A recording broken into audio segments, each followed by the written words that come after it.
नमस्कार दोस्तों, स्वागत है आपका हमारे चैनल पर। आज की वीडियो में हम एक दिलचस्प और सिखाने वाली कहानी लेकर आए हैं। यह कहानी एक ऐसे व्यक्ति हरीश की है जिनका स्वभाव बहुत शांत और सरल था, लेकिन उनकी पत्नी का स्वभाव उनके बिल्कुल विपरीत था। हरीश अपनी पत्नी के अधिक बोलने से परेशान थे और यह बात अक्सर उनके घर में बहस और झगड़े का कारण बनती थी। आज हम इस कहानी के जरिए जानेंगे कि कैसे हरीश ने एक महात्मा से अपनी समस्या का समाधान पाया। तो चलिए, बिना समय गंवाए कहानी शुरू करते हैं। कहानी इस प्रकार है। हरीश एक सरल और शांत स्वभाव का व्यक्ति था, परंतु उसकी पत्नी का स्वभाव बिल्कुल विपरीत था। वह दिन भर बातें करती रहती और हरीश को हर समय उससे शिकायत रहती। उसकी पत्नी का ज्यादा बोलना हरीश को परेशान कर देता। हरीश ने कई बार उसे समझाने की कोशिश की कि कम बोलना सीखो, पर उसकी बातें कभी असर नहीं करती। हर बार उनकी बातों में बहस और झगड़ा हो जाता।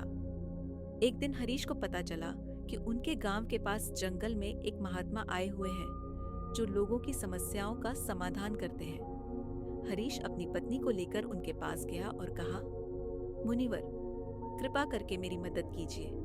मेरी पत्नी बहुत बोलती है। मैं इसे कितना भी समझाता हूँ, यह चुप नहीं रहती। इसके बोलने के कारण हमारी हर दिन बहस होती है। आप ही इसे कोई उपाय बताइए।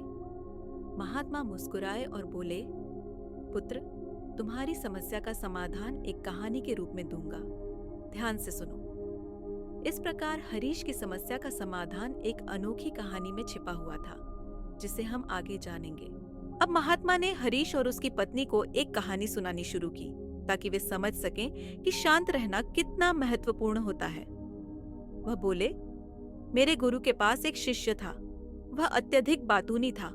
उसे हर समय बात करने की आदत थी। जब वह दान लेने गांव जाता तो वहां की छोटी छोटी घटनाएं लेकर लौटता और आश्रम के अन्य शिष्यों को सुनाने लगता। वह दूसरों की चुगली करता और अपने बारे में बढ़ा चढ़ाकर बातें करता। उसकी आदत थी कि वह हमेशा खुद को सबसे श्रेष्ठ साबित करने की कोशिश करता। एक दिन गुरु ने सभी शिष्यों से कहा कि वे अपने आत्मनियंत्रण और संकल्प शक्ति को मजबूत करने के लिए 1 महीने का संकल्प लें। शिष्यों ने अपनी अपनी क्षमता के अनुसार संकल्प लिए, लेकिन वह बातूनी शिष्य गुरु के पास गया और कहा, गुरुदेव, मैं कोई साधारण संकल्प नहीं लेना चाहता। मुझे कुछ महान संकल्प दीजिए। गुरु मुस्कुराए और बोले, क्या तुम वाकई मेरे दिए गए संकल्प को पूरा कर सकोगे? शिष्य ने आत्मविश्वास से कहा, गुरुदेव, आप जो भी संकल्प देंगे मैं उसे जरूर पूरा करूंगा। गुरु ने कहा, ठीक है, तुम्हारा संकल्प यह है कि अगले 1 महीने तक तुम मुंह से एक भी शब्द नहीं बोलोगे। शिष्य को यह सुनकर पहले तो यह संकल्प आसान लगा। उसने तुरंत स्वीकार कर लिया और चुप रहने का व्रत लिया।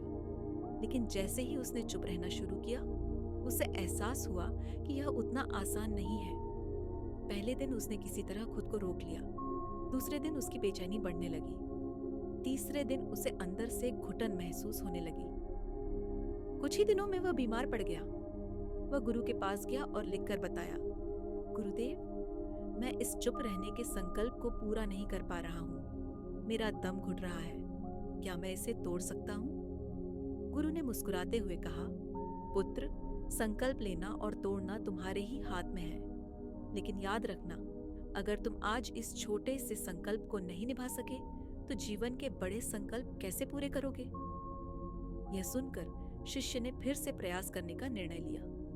वह आश्रम छोड़कर जंगल में चला गया ताकि एकांत में रह सके। लेकिन वहां भी उसे अपने मन की आवाजें परेशान करने लगी। कई दिनों तक उसके अंदर सवालों और शिकायतों का शोर चलता रहा। धीरे धीरे वह अपने भीतर की इन आवाजों को शांत करना सीख गया।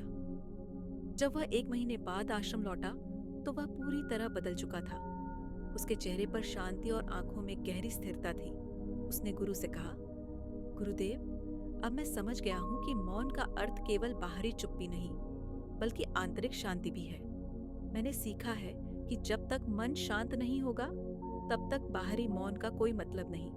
अब मैं भीतर से भी चुप हूँ। गुरु मुस्कुराए और बोले, पुत्र, यही असली मौन है। यही आत्मशक्ति का वास्तविक अनुभव है। अब महात्मा ने हरीश और उसकी पत्नी की ओर देखा और कहा, कभी कभी शब्दों की शक्ति को समझना बहुत जरूरी होता है। जैसा कि तुमने देखा, ज्यादा बोलने से ही समस्या बढ़ सकती है। अगर तुम्हें आपसी रिश्तों में शांति चाहिए तो दोनों को अपने शब्दों और विचारों पर नियंत्रण रखना होगा। जब तुम ज्यादा सुनने और समझने का प्रयास करोगे तो ही घर में सुकून और आनंद आएगा। हरीश और उसकी पत्नी ने महात्मा की बातों को ध्यान से सुना और फिर वे उनके पास से लौट आए।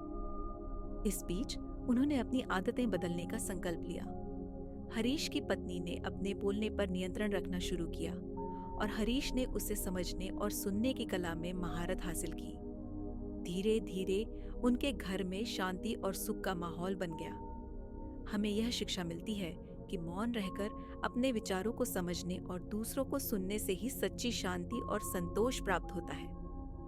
जब हम अपने शब्दों और विचारों पर नियंत्रण रखते हैं तो न केवल अपने भीतर की शांति पा सकते हैं, बल्कि अपने रिश्तों में भी सुकून ला सकते हैं।